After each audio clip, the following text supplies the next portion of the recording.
پھر سانپ کا ڈسا اتنا نہیں تڑپتا جتنا غیبت کا ڈسا ہوا انسان تڑپتا ہے. پھر سانپ میں اتنا زہر نہیں ہوتا جتنا اس گندی زبان میں زہر ہوتا ہے. شیر کا پنجہ اتنا نہیں پھاڑتا جتنا یہ 2.5 انچ کی زبان گوشت کو چیر پھاڑ کے رکھ دیتی ہے. پٹرول اور گیس کی آگ سے وہ آگ نہیں بھڑکتی جو اس چھوٹی سی زبان سے آگ بھڑکتی ہے. شہروں کے شہر جل رہے ہیں اور اس کے پیچھے بات کیا ہے؟ غیبت. غیبت، گندا بول، گندا بول. ہاں، اگر گھروں کو جنت بنانا ہے غیبت چھوڑ دو. دھن رے دھنیے اپنی دھن، پرائی دھنی کا پاپ نہ پن. تیری روئی میں 4 بنولے، سب سے پہلے ان کو چن. کیا مطلب؟ اوروں کی برائیاں نہ دیکھو، اپنی برائیاں دیکھتے رہو، دیکھتے رہو. اپنی کمیاں دیکھو گے تو اللہ تعالیٰ مرنے سے پہلے توبہ نصیب فرما دے گا اور ساری دنیا تمہیں اچھی نظر آئے گی. اگر اپنی اچھائیاں دیکھو گے اور اوروں کی برائیاں دیکھو گے تو اللہ توبہ کا دروازہ بند کر دے گا. سارا جہان آپ کو برا نظر آئے گا، اپنی ذات آپ کو بڑی اچھی نظر آئے گی اور بڑی قابل تعریف نظر آئے گی. اور اس کے ساتھ پھر تکبر پیدا ہوتا ہے اور تکبر میں مرنے والا جنت کی ہوا بھی نہیں سن سکتا. پہلے عجب آتا. عجب کیا ہے؟ میں بڑا اچھا ہوں، میں بڑا اچھا ہوں. یہ عجب ہے، میں بڑا اچھا ہوں. صرف اس حد تک میں بہت اچھی ہوں، میں تو بہت اچھی ہوں، میں تو بہت اچھا ہوں. یہ عجب. جب عجب کو لگام نہیں دے گا تو اگلا درجہ آئے گا، اگلا درجہ. عجب اور تکبر کی حد ساتھ ساتھ ملی ہوئی ہے. اس لیے بارڈر پر پولیس کھڑی ہوتی، بارڈر پر فوجیں کھڑی ہوتی. بھائی آپس میں بارڈر ملنے جائے تو عجب اور تکبر کا بارڈر ملا ہوا ہے. تکبر کیا ہے؟ میں بڑا اچھا، وہ بہت گندا. میں بڑی اچھی، وہ بہت گندی. اپنی اچھائی کے ساتھ جب اگلے کی نفرت پیدا ہو جائے، اگلے کی حقارت پیدا ہو جائے، اس کا چھوٹا ہونا دل میں اتر جائے تو پھر یہ تکبر ہے. تکبر. اور تکبر عزازیل را خار کرد. شیطان نے شرک تو نہیں کیا تھا، تکبر کیا تھا. انہوں نے کہا میں سجدہ نہیں کرتا. اتنی بات تو اس کی ٹھیک ہے کہ مخلوق کو سجدہ نہیں ہوتا، لیکن کیوں نہیں کرتا؟ کہ انا خیر منہ. دو باتیں. اللہ نے زمین آسمان سے کہا میری مانو، ان کا یا اللہ ہم نہیں مانتے. اللہ نے شیطان سے کہا میری مانو، ان کا یا اللہ میں نہیں مانتا. تو زمین آسمان کو کچھ نہیں کہا، شیطان کو مردود کیا. کیوں؟ دونوں نے. انا اردنا الامانۃ علی السماوات والارض والجبال. ہم نے آسمان، زمین، گلگت کے پہاڑوں کو کہا میری امانت اٹھاؤ. فابین ان یحملن منها. اور کہا نہیں یا اللہ ہم نہیں اٹھاتے، ہم نہیں اٹھاتے، ہم نہیں اٹھاتے. ان کو تو کچھ نہیں کہا. اللہ نے کہا وَإِذْ قُلْنَا لِلْمَلَائِكَةِ اسْجُدُوا لِآدَمَ فَسَجَدُوا إِلَّا إِبْلِيسَ. اللہ نے کہا سجدہ کرو. شیطان نے کہا میں نہیں کرتا. مَا مَنَعَكَ أَن تَسْجُدَ لِمَا خَلَقْتُ بِيَدَيَّ. تو سجدہ کیوں نہیں کرتا؟ زمین آسمان تم بوجھ نہیں اٹھا رہے. نہیں اللہ ہم نہیں اٹھائیں گے. شیطان تو سجدہ کیوں نہیں کر رہا؟ میں نہیں کر رہا. فرق کیا ہے؟ شیطان نے کہا میں نہیں کرتا. کیوں نہیں کرتے ہو؟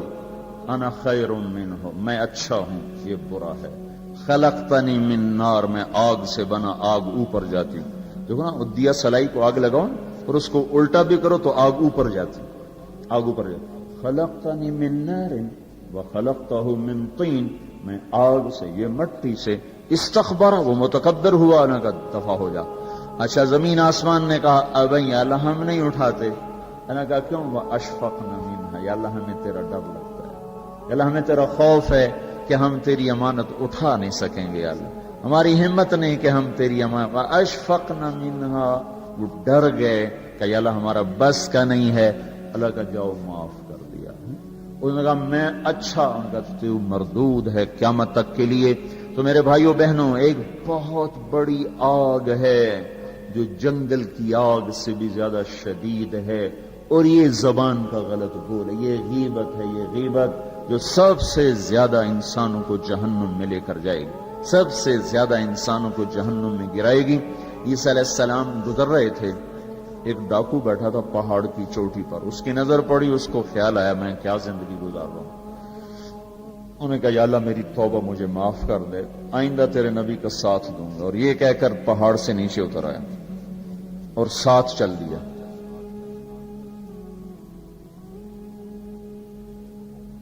ایک آدمی عیسیٰ علیہ السلام کے ساتھیوں میں سے، اس نے پیچھے مڑ کے دیکھا تو وہ ڈاکو، تو جو نیک لوگ ہوتے ہیں نا، نیک لوگ، ان کے لاشعور میں اپنا اچھا ہونا اترا ہوا ہوتا، ہم بڑے اچھے ہیں۔ یہ چیز بہت بڑا سبب ہے دین سے دور لوگوں کے اور دور ہو جانے کا۔ جنید جمشید گلوکار ہے، گانا گانے والا، اب ماشاءاللہ توبہ کر لی ہے، مجھ سے بڑی داڑھی ہے، مجھ سے بڑی پگڑی باندھتا ہے۔ 6 سال ہم اس کے پیچھے پھرتے رہے۔ جب اللہ نے اس کو توبہ کی توفیق دے دی تو اس نے مجھ سے کہا میں صرف اس وجہ سے ان راہوں پہ چلا کہ تم نے مجھے حقیر نہیں سمجھا اور نفرت کا اظہار نہیں کیا، اور دوسرا کبھی فتویٰ نہیں سنایا کہ تو حرام کھاتا ہے، حرام ہی تو کھا رہا ہے، یہ ہم نے کبھی منہ سے نہیں کہا تو حرام کرتا ہے، حرام کھاتا ہے۔ سنتے رہے سنتے رہے سنتے رہے، چلتے رہے چلتے رہے۔ 6 سال کے بعد خود ہی توبہ کر لی، 3 چلے بھی لگا دیے اور داڑھی بھی رکھ لی اور چلے بھی لگ گئے اور کتنے حج ہو گئے، اور اس کے پیچھے کیا تھا؟ صرف محبت۔ اس کے گناہ کا اس کو تانا نہیں دیا۔ تو یہ جو تانا دینا ہوتا ہے یہ اور لوگوں کو دین سے دور کرتا ہے۔ تو اس آدمی نے عیسیٰ علیہ السلام کے ساتھی نے یوں دیکھا اور بڑی حقارت سے کہا ہاں بڑے آئے ہیں، یہ جو نیک لوگ ہوتے ہیں نا، نیک پاک پاک پاک عورت، پردے دار عورت، کوئی آ گئی ایسی بیچاری تھوڑی سی اعمال میں ڈھیلی تو اس کو بڑی ایسے نفرت کی نظر سے دیکھتی، آپ بڑی نیک حاجن بنتی، اس کو ایسی نظر سے دیکھتی۔ یہی حال یہ پکے پکے نمازیوں کا ہے، یہ ایسے دیکھتے ہیں کہ جیسے پتہ نہیں اگلا دین سے ہی نکل گیا ہے۔ تو اس نے یوں دیکھا تو اللہ تعالیٰ نے فوراً جبریل کو بھیجا، کہا میرے روح عیسیٰ تیرے پیچھے 2 آدمی آ رہے ہیں، ایک تیرا ساتھی ہے، ایک ڈاکو اور چور و چکا ہے، ان دونوں سے کہو، ڈاکو سے کہو تیری توبہ پر تیرے پچھلے سارے معاف، تو نئے سرے سے عمل کر، اور اپنے ساتھی سے کہو تیری نفرت کرنے پر تیری ساری نیکیاں برباد، تو بھی نئے سرے سے اب نیکیاں کر، تیرا سب ختم، تو ٹھیکیدار ہے میرے بندے کو حقیر سمجھنے کا۔ تو میرے بھائی اور بہنوں، ہمارے گھروں میں آگ ہے، آگ، اور وہ آگ چولہے کی آگ سے تیز ہے، پیٹرول گیس کی آگ سے تیز ہے، اور وہ غیبت کی بھڑکائی ہوئی آگ ہے۔ یہ وہ آگ ہے جو زبان نے بھڑکائی ہے، اس کو پانی سے نہیں بجھایا جا سکتا۔ تمہارا گلگت کا خوبصورت بہتا ہوا دریا، یہ سارے کا سارا روک کر گلگت کے اوپر ڈال دیا جائے تو بھی یہ آگ ٹھنڈی نہیں ہو سکتی۔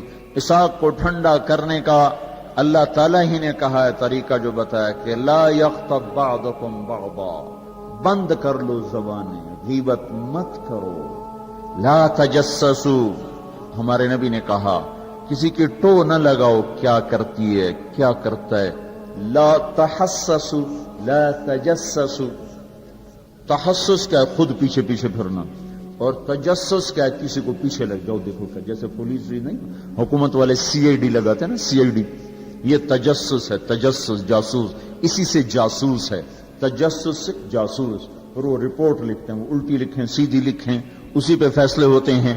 تو میرے نبی نے کہا کسی کی ٹو نہ لگاؤ، کسی کی برائیاں نہ دیکھو، برائیوں پہ پردے ڈالو، اچھائیوں کو اچھالو، تو اللہ تمہیں سیدھا جنت کی راہوں پر لے جائے۔ تو جہنم وہ ہے جس میں مسلمان مرد عورتوں کو ڈالا جائے گا جو نافرمانی کرتے، نماز چھوڑتے مر گئے، سود کھاتے مر گئے، حرام کھاتے مر گئے، رشوت لیتے مر گئے، نماز چھوڑتے مر گئے، روزہ چھوڑتے۔ ایک اور بتا، یہ گناہ تو عام ہیں، بہنوں کو حق نہیں دیا اور اس کے ساتھ مر گئے۔ بہنوں کا حق ہے نا باپ کی جائیداد میں، ماں کی جائیداد میں۔ اگر باپ نے 3 روپے چھوڑے ہیں، ایک بھائی 2 بہنیں ہیں تو 1-1 روپیہ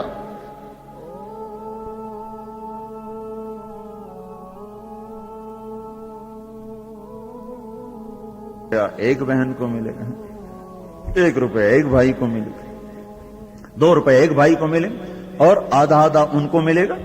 تو کیا ہوا بھائی؟ ادھر کیا ہوتا ہے؟ ادھر کیا ہوتا ہے سارا حق بھائی دبا کے بیٹھ جاتا، سارا حق بھائی نے دبایا، اور بھائی کیا ہوا؟ کہا جی ہمارا رواج کوئی نہیں، ہمارا رواج کوئی نہیں۔ اچھا قرآن تو کہتا ہے للذکر مثل حظ الانثیین، دو بیٹیوں کے برابر ایک بیٹے کا حصہ ہے، 1 روپیہ بیٹی کو ملا، 2 روپے بیٹے کو ملیں، 8 آنے بیٹی کو ملے، 1 روپیہ بیٹے کو ملے گا۔ پھر اللہ تبارک و تعالیٰ نے عورت کا حق پہلے بتایا، مرد کا حق بعد میں بتایا، للذکر مثل حظ الانثیین، للذکر مثل حظ الانثیین۔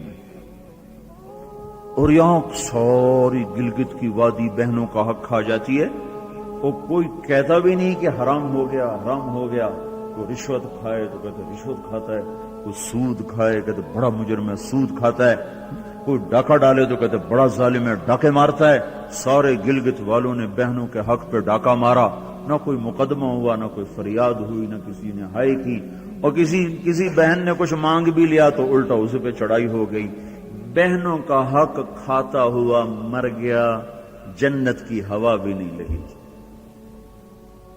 ماں کا حق کھا لیا، خامن مر گیا، اللہ نے ماں کا حق رکھا ہے۔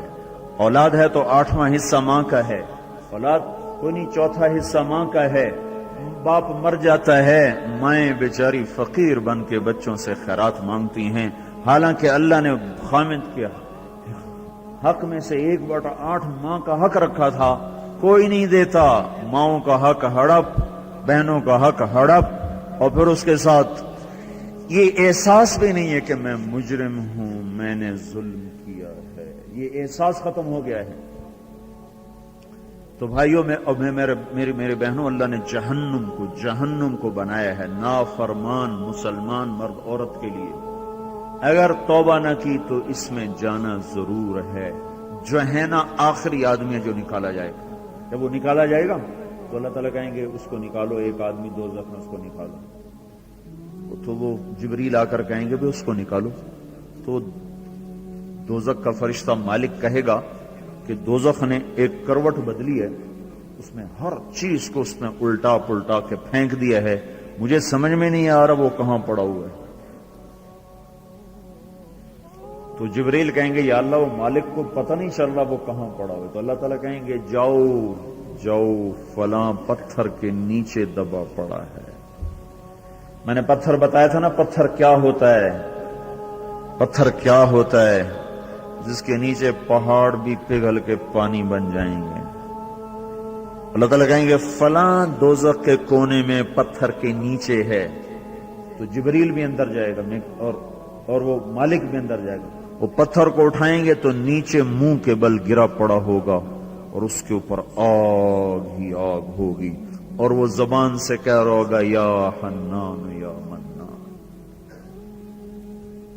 ایک دفعہ جبریل ہے کہ یا رسول اللہ آپ کو دوزخ کے سنوں کا سنیں کہ جہیم میں حاویہ میں منافق ہیں، جہیم میں مشرک ہیں، سقر میں صابئی ہیں مجوس ہیں، اور سعیر میں مجوس ہیں، لظہ میں یہود ہیں، حطمہ میں عیسائی ہیں، اور کہہ کر جبریل چپ ہو گئے۔ تو آپ نے کہا اور کیا؟ کہ جی آپ سے شرم آتی، آپ سے شرم آتی۔ کہا نہیں بتاؤ۔ کہا جہنم میں آپ کی امت ہے، نافرمانی کرتے ہوئے جو مر گئے توبہ کیے بغیر، تو ہمارے نبی بے ہوش ہو کے گر گئے، اور روئے جا رہے، نہ کسی سے بات کر رہے، نہ کلام کر رہے، نہ کھانا کھا رہے، روئے جا رہے۔ حضرت عمر رضی اللہ تعالیٰ عنہ اجازت مانگنے گئے تو آپ نے اندر آنے کی اجازت نہیں دی۔ سلمان فارسی اجازت مانگنے گئے تو آپ نے اندر آنے کی اجازت نہیں دی۔ سلمان فارسی بھاگ کے حضرت فاطمہ کے پاس گئے کہ جاؤ ابا کی خبر لو۔ وہ رو کے ان کا حال برا ہے، اور کسی سے بات نہیں کر رہے، کھانا نہیں کھا رہے۔ حضرت فاطمہ رضی اللہ تعالیٰ عنہ دوڑی ہوئی تشریف لائیں، دروازے پہ دستک دی تو آپ نے، چونکہ حضرت فاطمہ سے محبت بے پناہ تھی، تو آپ نے فوراً اجازت دے دی۔ اندر آئیں تو کہا ابا جان کیا ہوا، میں آپ پہ فدا قربان، آپ کا یہ حال کیوں بنا ہے، کیا ہوا ہے؟ تو آپ نے کہا فاطمہ میری بیٹی، مجھے جبریل نے بتایا ہے میری امت کے نافرمان مرد عورتوں کو جہنم میں جانا ہوگا۔ رامنا کتنے نوجوان ہوں گے جو کہیں گے ہائے ہماری جوانی پہ کرم میں رحم کرو، پر کوئی رحم نہ کھائے گا. کتنے بوڑھے ہوں گے جو کہیں گے ہمارے بڑھاپے پہ رحم کرو, کوئی رحم نہ کھائے گا. کتنی عورتیں ہوں گی جو ننگی ہو کر جہنم میں پھینکی جائیں گی اور ان کے بالوں کی چوٹیوں سے پکڑ کر فرشتے ان کو گھسیٹ رہے ہوں گے. وہ کہیں گے ہائے ہائے ہماری بے پردگی, ہم پر رحم کرو. ان پر کوئی رحم کرنے والا نہیں ہوگا. مجھے یہ خبر رلا رہی ہے, بے قرار کر رہی ہے. تو لیبلوکم ایکم احسن عملا, ان قریب موت پر یہ سب کچھ کھل کے سامنے آنے والا ہے. اللہ تعالیٰ نے اس کی تیاری کے لیے ہمیں یہاں بھیجا ہے. ہم آزاد نہیں ہیں. اللہ اس کائنات کا بادشاہ ہے. زندگی موت کا نظام بنایا اور عزت اور ذلت کا نظام بنایا, جنت اور جہنم کا نظام بنایا, عرش فرش زمین آسمان چاند تاروں کا نظام بنایا, اور دنیا اور آخرت کی ساری عزتوں تک پہنچانے کے لیے حضرت محمد صلی اللہ تعالی علیہ وسلم کو رہبر بنا کر, ہادی بنا کر, قیامت تک کے آنے والے انسانوں کے لیے رہبری کا طریقہ دے کر آپ نے مکے کی پہاڑیوں سے آپ کو چاند بنا کے, سورج بنا کے آپ کو طلوع فرمایا, اور پھر قیامت تک کے لیے سورج چمکتا رہے گا, یہ چاند چمکتا رہے گا, نہ یہ گھٹتا ہے اور نہ اس پر کوئی گہن لگتا ہے, نہ اس پر کوئی داغ آتا ہے, نہ اس میں کوئی آگ ہے. آپ ساری دنیا کے مردوں عورتوں کے لیے عزت کا راستہ لے کر آئے, بلندی کا راستہ لے کر آئے, کامیابی کا.